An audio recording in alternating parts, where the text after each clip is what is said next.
David Parkinson is CBS News weather producer. He joins us now. He's been tracking this storm.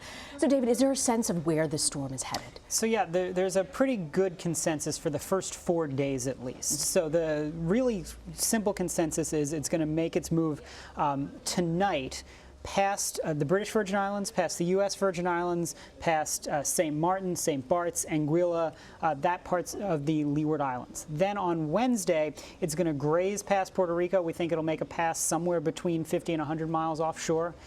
So places like San Juan will be seeing hurricane force winds at times, but they're not going to be taking a direct hit.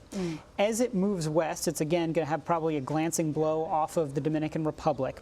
And then, as you can see on the cone right there, then the cone widens out a little bit. So a lot more of the island of Cuba is in play, and then we start to take a look as it makes a right-hand turn up in towards the United States. But I just want to, pause to say this is an incredibly powerful and dangerous storm. So the winds are confirmed at 180 miles an hour. We've gotten some flight reconnaissance that says they're up to 184 right now. So this is the strongest hurricane ever recorded in the Atlantic basin outside of the Gulf of Mexico and the Caribbean Sea. That's so powerful. Purely in the Atlantic, this is the strongest one ever recorded, and that's incredible. You look at this cone, David, you see just how wide the swath is in southern Florida. Is there a sense that if this makes landfall this weekend and hits Florida, that it will still continue to be a Cat 5? So we think it's going to decrease a little bit in intensity, so that's the good news. We think it's going to back down from a Cat 5 to a Cat 4, but we're looking at a high-level Cat 4. So a quick reminder, if people don't remember, Harvey came on shore as the lowest grade Cat 4 you can get, 130 miles an hour.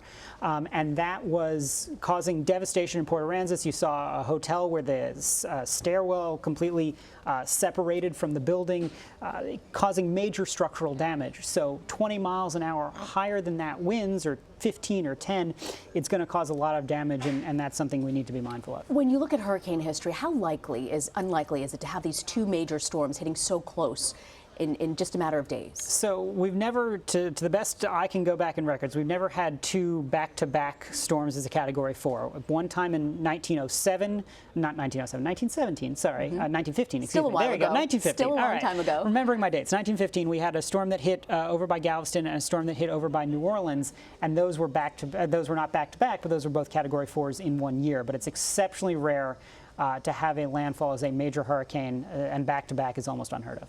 So if you live in Florida right now and you have seen what happened with Hurricane Harvey, how do you protect yourself?